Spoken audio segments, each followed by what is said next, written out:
Oh ben, bonjour Joanie. Bonjour Julie. Bonjour. Aujourd'hui, vous êtes là pour nous parler du mouvement Sans déchets, SANG. Oui, exact. C'est quoi exactement ce mouvement-là? Oui, bien, c'est un mouvement qu'on a parti, un mouvement de mobilisation citoyenne qui a pour but, en fait, d'inciter la MRC de la Vallée-de-l'Or, qui regroupe plusieurs villes et MRC, en fait, Val-d'Or, Malartic, Sainte-Terre, Rivière-Éva, puis aussi les communautés et Sainte-Terre et les communautés autochtones de Kitsakik et Lac-Simon. Donc, les inciter à mettre sur pied un programme de subvention pour rembourser une partie du prix d'achat de produits d'hygiène féminine réutilisables ou les matériaux qui permettent de les fabriquer. Quand on parle de produits d'hygiène féminine réutilisables, de quoi on parle? On parle serviettes sanitaires réutilisables, coupe menstruelle ou culotte menstruelle. Donc ça, c'est le but ultime. Mais en mettant sur pied ce mouvement-là, on veut aussi en profiter un peu pour faire de la sensibilisation et donner de l'information aux gens sur l'existence de ces produits-là et leurs avantages et désavantages. Et c'est quoi les avantages et désavantages? Bien, il y a plusieurs avantages. Nous, on a beaucoup focusé sur 4 d'entre elles, dont l'environnement, bien sûr, parce que si on parle d'une femme, bon, on va avoir des règles environ 40 ans en moyenne. Ça fait environ entre 12 000 et 15 000 déchets qui vont se ramasser dans notre environnement. Puis ça prend environ 500 ans avant de se décomposer ce genre de produit-là, donc ça fait beaucoup de déchets. Selon Greenpeace, là, on parle d'une des industries les plus polluantes en fait là, au niveau mondial. Puis à l'échelle planétaire, on parle de 45 millions de tonnes de déchets par année, dans le fond, qui se ramassent dans l'environnement. Donc ça en faisait une partie. Il y a le côté aussi au niveau de la santé, parce que c'est à l'intérieur de notre corps, la flore vaginale, elle absorbe beaucoup des produits absorbants qui sont dans les tampons, entre autres. Ça se ramasse dans notre système. C'est des perturbateurs aussi endocriniens, cancérigènes aussi, des produits chimiques qu'on met dans notre corps. Puis aussi le coton qu'on prend pour créer autant les serviettes sanitaires que les tampons. Ils ont des pesticides à l'intérieur qu'on va aussi remettre dans notre corps, comme le dioxyde qui est très mauvais pour la santé. Il y a encore plein de choses qu'on pourrait discuter, mais ces 2 points-là, je pense qu'on fait un peu de tour avec ça. Puis ensuite, il y a des points un peu au niveau, on pourrait dire, économique et humain. Donc, économique, bien évidemment, qui dit être menstrué pendant 40 ans, c'est évidemment un bien essentiel de se procurer des produits qui soient réutilisables ou non pour se protéger. Faut savoir que les produits d'hygiène féminine jetables et autres ne sont plus taxables seulement que depuis 2015. Donc, et évidemment, c'est acheté évidemment selon le produit qu'on se procure, mais c'est estimé à environ 3 000 $ dans la vie d'une femme, minimalement. Donc, ça, vraiment, juste là, au plus bas estimé selon les produits qu'on utilise, 3 000 $ qu'une femme devra débourser dans sa vie pour se procurer ces produits-là. Donc, évidemment, ce qui est intéressant également avec les produits durables, réutilisables, c'est que certainement, le coût d'achat peut-être initial pour se constituer là, un petit lot est plus cher sur le coût, mais très rapidement, on rentabilise ce coût d'achat-là.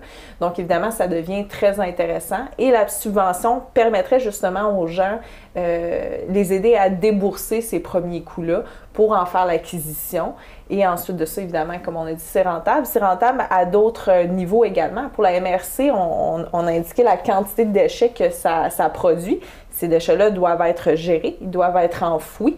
Ce n'est pas gratuit, évidemment, c'est des coûts importants. Donc, en fait, une partie de l'argent qui est normalement déboursé à enfouir ces déchets-là serait récupérée indirectement en réduisant les déchets à la source.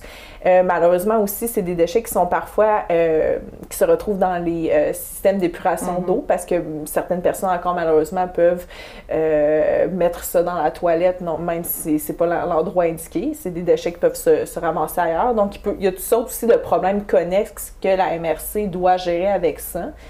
Ensuite de ça, mais en fait, ça peut même revenir à l'économie locale parce qu'il faut savoir qu'il y a de plus en plus de commerces qui vendent les produits d'hygiène féminine réutilisables, durables, et même certains qui en fabriquent en région.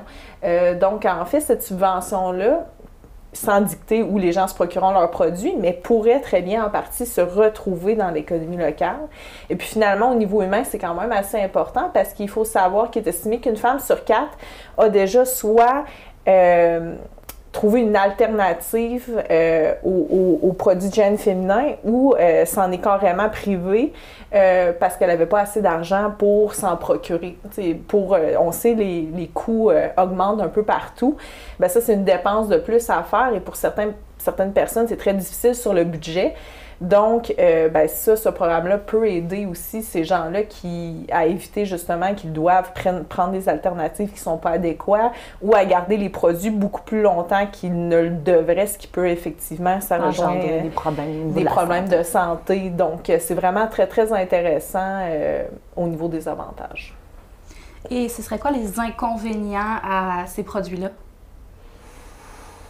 Il n'y en a pas tant, en fait, en frais d'inconvénients. Ils sont très minimes. Je pense que de chacun de notre côté, on a fait beaucoup de recherches, puis ils sont pratiquement inexistants. C'est sûr que oui, un jour, on doit changer sa coupe menstruelle, on doit renouveler nos produits, mais on parle on peut garder la même chose pendant au moins un bon 10 ans. Fait ça ne crée pas tant de déchets que ça. C'est sûr que la coupe est créée de silicone médical, mais encore là, oui, on utilise peut-être certains produits pour la créer, mais elle va être sur le marché vraiment longtemps. Fait que, au niveau environnemental, il y a très peu de points négatifs par rapport à ça. Puis au niveau personnel, je vous dirais, des fois, quand on ne connaît pas les produits, on peut se dire, ça ne sera pas très pratique. Si je dois changer, par exemple, si je mets des culottes ou des serviettes sanitaires réutilisables, mais je vous dirais qu'il y a beaucoup de compagnies maintenant qui en fabriquent, puis il y a vraiment une grande offre. Et il y a vraiment des solutions ingénieuses. Par exemple, pour la culotte, il y a des produits que oui, il faut carrément changer de culotte, mais il y a des produits qui ont comme un insert. Donc, si on n'est comme pas chez nous, justement, on fait juste, on n'a pas besoin de se changer de petites culottes, de sous-vêtements. On fait juste enlever l'insert avec un petit sac imperméable. Voilà, ça passe inaperçu. C'est pas en fait plus compliqué qu'amener le protège dessous. Et donc, il y a eu pas mal d'évolutions au niveau du confort, justement. Et pour en avoir fait l'effet, je vous le dirais, là, ces produits-là sont généralement plus confortables que les produits jetables maintenant, là, de nos jours. Puis je pense que c'est un petit peu pour ça aussi qu'on tient notre page Facebook un petit peu à jour sur plusieurs informations, justement pour bien choisir soit les sous-vêtements ou soit la coupe qui répond vraiment à notre besoin, parce qu'il y a différentes formes, il y a différents produits qui existent. Donc, c'est sûr que soit il faut faire l'essai de quelques-uns, donc peut-être des fois on va être obligé de débourser sur 2 options pour voir laquelle on est plus confortable. Mais je pense que c'est de bien aller s'informer puis on est capable d'aller chercher exactement ce qu'on a de besoin. C'est la seule chose que j'ai trouvée peut-être au niveau de la coupe menstruelle qui est un petit négatif, comme vous dites, c'est que des fois avec le stérilet, ça peut accrocher si les gens vont trop la porter profondément, mais c'est très très minime là, le risque. Là. C'est un grain de sel. Et une personne qui aurait un gros flux menstruel, est-ce que ça peut être risqué que ça déborde? Non, mais justement, il y a différentes grosseurs de coupes menstruelles qui existent. Il y a, je sais qu'il y a la Nixit qui existe maintenant, qui va avoir plus qui va prendre plus dans le fond, de flux que les autres. Je pense que ça peut équivaloir à au moins 5-6 tampons, là, puis dans seulement une coupe. Fait que, si elle est bien installée, il y a vraiment très peu de risques, justement, qu'il y ait des dégâts. Puis encore là, si la personne est incertaine ou quoi que ce soit, ben tu sais, c'est de mettre une bobette menstruelle aussi en surplus de la coupe.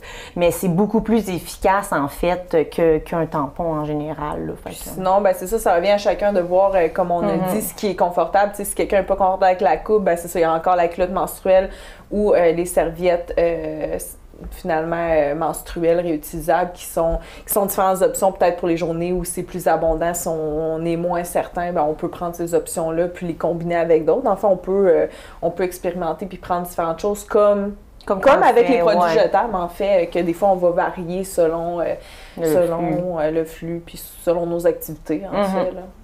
Une autre question que je me pose, c'est est-ce qu'il peut y avoir des odeurs? Parce que là, j'imagine, tu mets ça dans un petit sac, tu ranges ça dans ta sacoche. Est-ce que ça peut être un risque que ça se mette à sentir?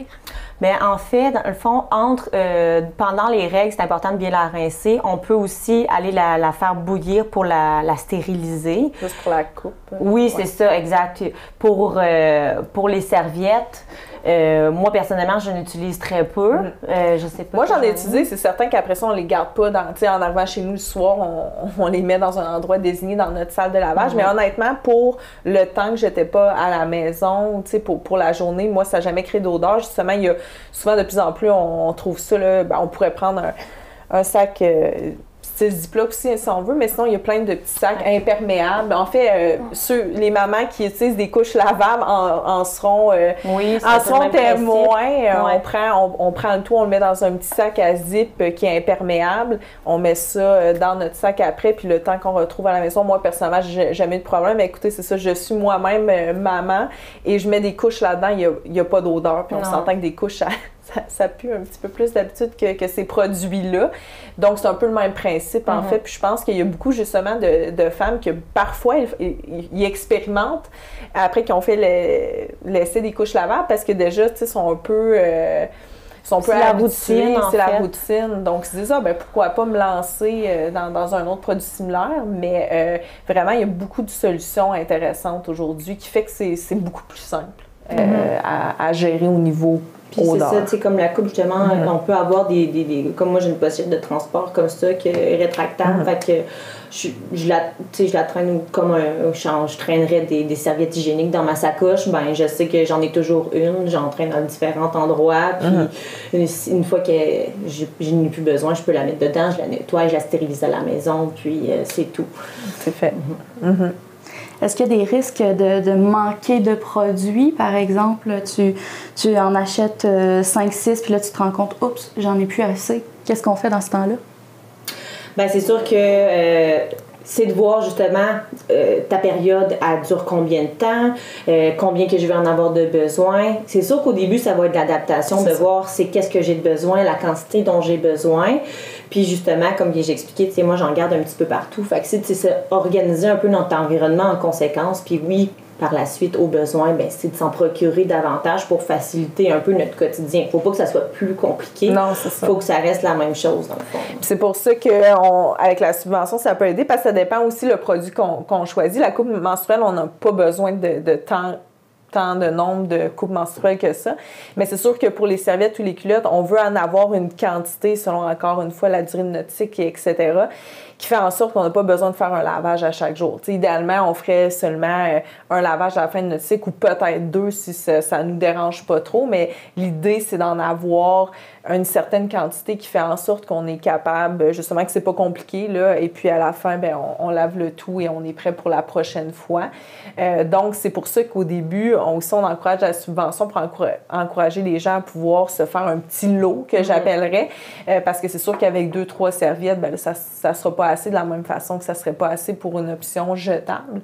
Donc, c'est sûr qu'il faut regarder. Certaines sont comme même plus absorbantes, là, jusqu'à un certain point, mais c'est sûr qu'au début, faut en prendre quelques-unes puis voir si c'est assez. Puis une fois qu'on sait à peu près notre nombre, ben là, ça va pour le reste. Là. Puis dans la subvention que nous, dans le monde idéal qu'on aurait, c'est un 125 $ dans le fond pour 4 ans.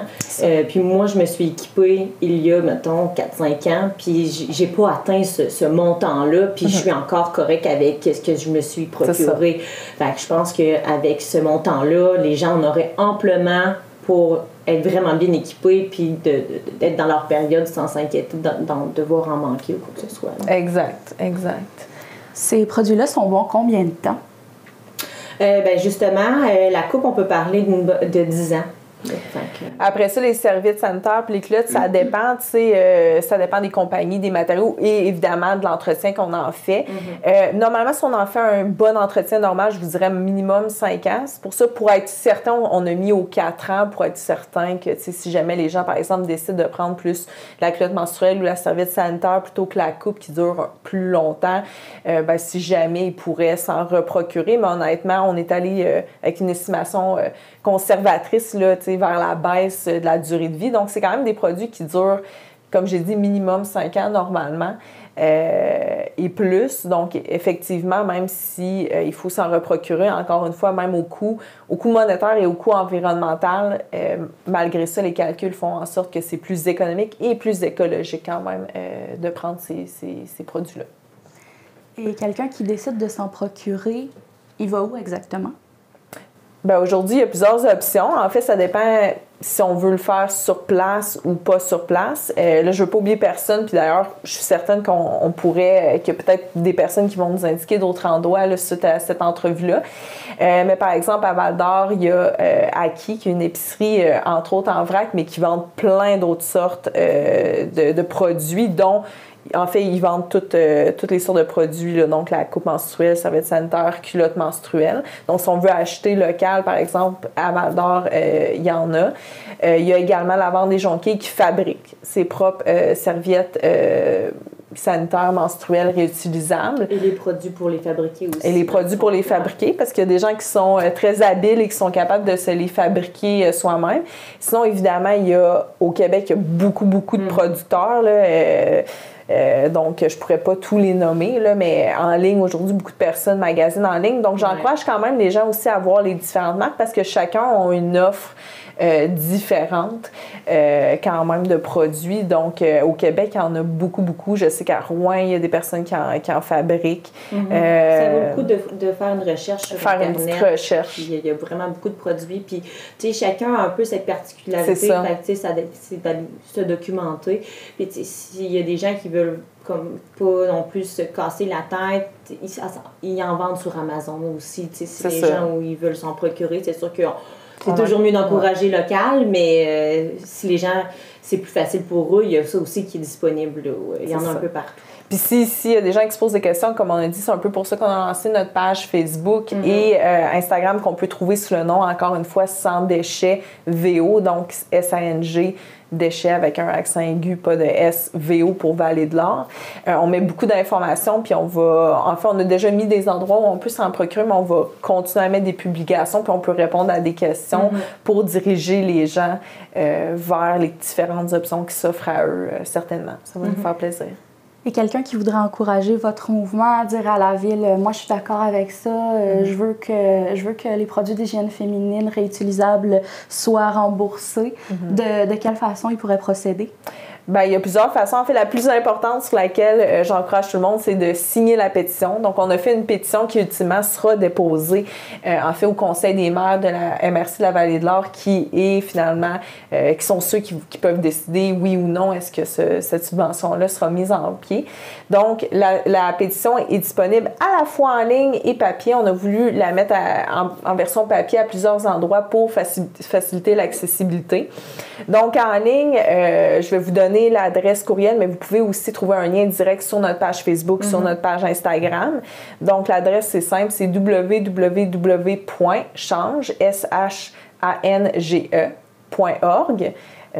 Petit barre oblique. Et là, c'est le nom de notre mouvement. Sans déchets VO, mais pas d'accent. Donc, vraiment, tous ensemble. Vous faites ça en ligne, vous cliquez là-dessus. Notre pétition avec beaucoup d'informations, d'ailleurs, est disponible. Sinon, allez sur notre page Facebook ou Instagram. Le lien est là. Et sur place, on a plusieurs endroits où elle est disponible. Oui, bien là, dans le fond, on est allé porter la pétition à la tanière à Val-d'Or. On a le Karma Boréal, le centre de yoga. On a la vente des jonquiers, justement, là, qui font les serviettes sanitaires durables. On a Aki, bien sûr, qui fait ça aussi. Il y a la Maison de la Famille qui tiennent aussi une pétition pour nous. Et il y a Épic et Compagnons, qui est une animalerie à sanitaire aussi, qui les ont. On a aussi affiché des affiches de notre mouvement un peu partout dans la ville de Val-d'Or. On a mis un code QR, donc si les gens ils voient notre affiche, notre belle affiche d'ailleurs, ils peuvent juste scanner notre code QR. Ça va ouvrir dans le fond sur notre pétition en ligne et les gens peuvent signer. C'est aussi facile que ça. Exactement. Et à quelle date vous allez remettre la pétition? On avait visé, on n'a pas mis de date au final. Au début, on voulait mettre pour le jour de la Terre parce qu'on trouvait que c'était significatif, évidemment.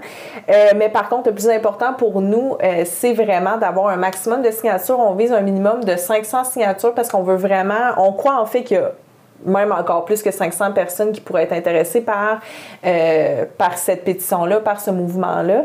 Et on va être certain que, évidemment, la MRC comprenne que c'est un projet qui a l'appui des gens. Et je dois quand même dire que ça va être la 3e fois, en fait, que ce type de projet-là est présenté à la MRC, pas par nous personnellement, mais c'est une initiative qui a déjà été présentée, si je me trompe pas, en 2020 ou en 2021, qui a été malheureusement refusée à ce moment-là, et par la fois par une citoyenne là, de manière plus simple. Et donc, on espère que la 3e fois sera la bonne. Donc, c'est pour ça qu'on vous demande de supporter notre projet. Ce n'est pas un nouveau projet, hein, je dois quand même le dire. En Abitibi, il y a déjà les municipalités de Rouyn, de Lacorne et de Pressac qui ont un programme de subvention tout à fait beaucoup aussi au Québec et au Québec aussi, ouais. Puis pour ceux que ça intéresse, comme j'ai dit, on va mettre d'autres informations, mais je les mentionne quand même sans vouloir leur faire de la publicité, mais c'est un peu quand même une inspiration. Il y a la compagnie Madame Lovary au Québec qui, oui, fabrique des produits similaires, mais qui, eux, justement, ont soutenu beaucoup de mouvements et ils ont une liste sur leur site de toutes les municipalités, toutes les villes au Québec qui ont mis sur place ce genre de projet. Puis justement, eux, ils mettent beaucoup d'informations justement sur leur page, puis ils ont beaucoup soutenu les mouvements. Puis je dois quand même le dire, là, le nom du mouvement, c'est eux qui l'ont créé. Là, on l'utilise avec leur permission. Mais c'est ça, ils sont très actifs dans ce domaine-là. Donc, vraiment, c'est un peu grâce à eux que moi, personnellement, j'ai découvert qu'il y avait ces programmes de subvention-là. Donc, on a emboîté le pas là-dessus. J'imagine que les hommes aussi sont invités à signer la pétition. Bien sûr. Tout à fait. En fait, je pense que tous les hommes connaissent, on soit une conjointe, une sœur, une mère, une amie. Et comme on a dit, on a fait la liste tout à l'heure des avantages. Ben, les avantages, en fait, touchent un peu tout le monde, qu'on les utilise ou non, ces produits-là, parce que l'environnement, ben, on a tous qu'une seule planète. L'économie, ça nous touche tous. Donc, effectivement, la santé des femmes. Donc, on a besoin d'alliés. Donc, effectivement, s'il vous plaît, messieurs, allez-y, signez la pétition, ça vous concerne aussi. Bon, ben, merci beaucoup, Joanie. Merci beaucoup, Julie. Merci. Merci.